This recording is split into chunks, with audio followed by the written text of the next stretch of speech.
para tener más novedades del Congreso de la República. Atención con la inmovilización obligatoria de los domingos, ¿ah? Va a empezar a regir desde las 10 de la noche del sábado, ¿no?, hasta las 4 de la madrugada o de la mañana del lunes. Hay una serie de excepciones que ya las comentaremos más adelante, pero ahora vamos a conversar con nuestro primer invitado, con Diego Macera, que es economista y gerente general del Instituto Peruano de Economía, porque lo que queremos saber, Diego, ¿cómo estás? Buenas tardes, es el impacto que tendrá en este toque de queda dominical en la economía nacional. ¿Cómo estás, Diego? Gracias por estar aquí en Conexión.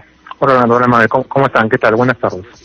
¿Qué tal, Diego? Sí, ¿qué tal? De hecho, van a haber algunos negocios más impactados que otros con este nuevo orden de movilidad para los domingos, ¿no? O sea, estábamos, por ejemplo, viendo el caso de los restaurantes, ¿no? Que si bien van a poder aparentemente atender todavía por delivery, no, obviamente la atención presencial ya no se va a permitir, ¿no? Y para la gran mayoría de restaurantes esto representa la mayor parte de su facturación, y acá estamos hablando también del principal ingreso de varios miles de personas.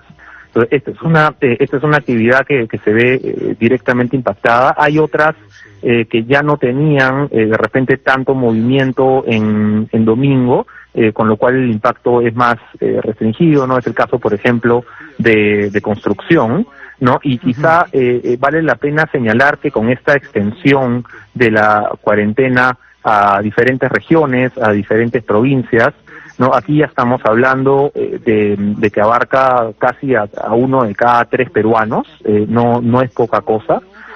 Pero la naturaleza de la cuarentena es un poco menos restrictiva de la que teníamos, digamos, en abril, ¿no? Hay algunas actividades que van a poder seguir avanzando, ¿no? Con lo cual el impacto de la economía va a ser más acotado, no solamente porque ya no es en todo el país, sino porque se permiten más actividades económicas que lo que teníamos antes.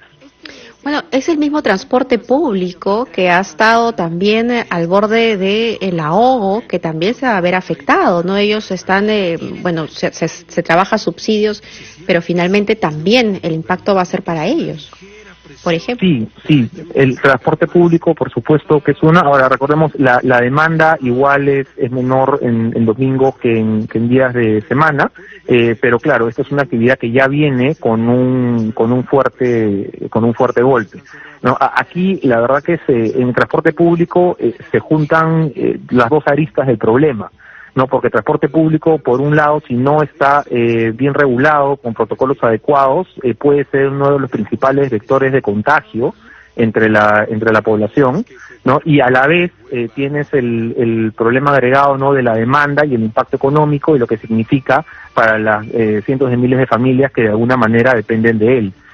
Aquí ese es un punto en realidad en que se intersectan los dos problemas, tanto de salud como de economía. Ahora, no hay digamos, ¿por qué crees tú que el presidente o en general el gobierno, por decirlo de una manera, no ha presentado ningún sustento técnico para estas medidas, ¿no? Porque se nos informa, aparentemente parece una decisión que intenta escapar del dilema economía versus salud, o si es que existe ese dilema, pero no hay ningún sustento técnico, ¿no? Lo que tú nos cuentas ahora tiene mucho sentido. ¿Existe de alguna forma una información técnica que tenga el gobierno para poder sustentar estas decisiones o no la tienen?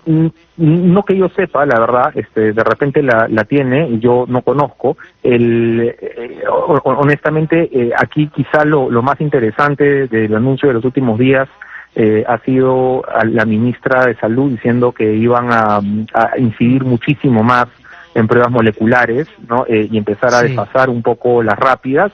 Eso en realidad está más en línea con las políticas que se están tomando en la mayoría de países y honestamente en lo que desde hace meses el resto del mundo aconsejaba que sea tu política de salud principal, ¿no? Más allá después de la orden de inamovilidad total, de domingos o toques de queda, lo que se venía recomendando es que usemos pruebas fiables, ¿no? Pruebas masivas, que podamos hacer cercos epidemiológicos realmente efectivos, que podamos tener algún nivel de rastreo de contactos, de aislamiento rápido de casos posiblemente infectados. La verdad que no tuvimos esa política por muchos meses. Estamos tarde, es verdad, pero creo que es una buena noticia que estemos avanzando hacia ese lado. Respecto propiamente de la parte de domingos, la verdad que no sé el sustento técnico. Me emociona más este giro hacia pruebas moleculares que parece haber dado el MINSA. Eso sí podría ser un cambio en las reglas de juego súper importante, sobre todo quizá en la medida en que podamos desarrollar las pruebas que había comentado también la ministra del INS, las pruebas que había comentado el doctor Málaga, ¿no? De estas pruebas moleculares.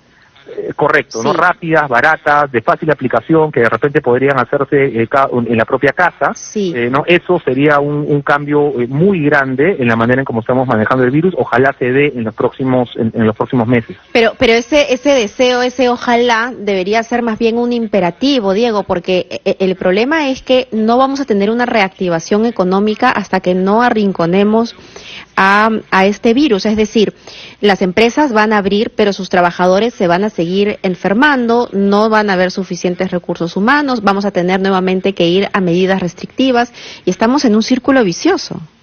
No, aquí esa tiene que ser en realidad una de las prioridades de política pública. A ver, hay tres cambios en política de salud grandes, tres avances grandes que estamos esperando todos, ¿no? El primero es ¿no? El de la capacidad de tener pruebas fiables, ¿no? Moleculares, idealmente, rápidas, baratas, de fácil aplicación, ¿no? Que puedan llevarse a todo el territorio nacional.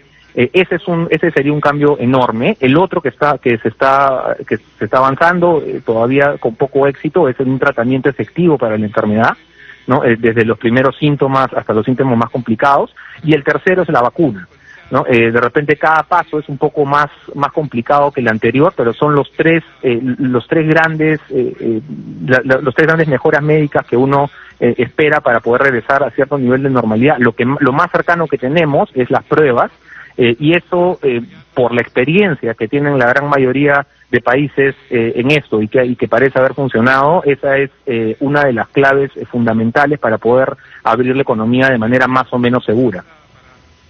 Excelente, Diego. Bueno, muchísimas gracias por estar con nosotros estos minutos y darnos tu punto de vista respecto de el alcance que va a tener en la economía lo dispuesto por el gobierno de Martín Vizcarra. Diego Macera ha estado aquí en Conexión. Hasta pronto, Diego, y nos vamos a una pausa, Mabel. Muchas gracias, sí.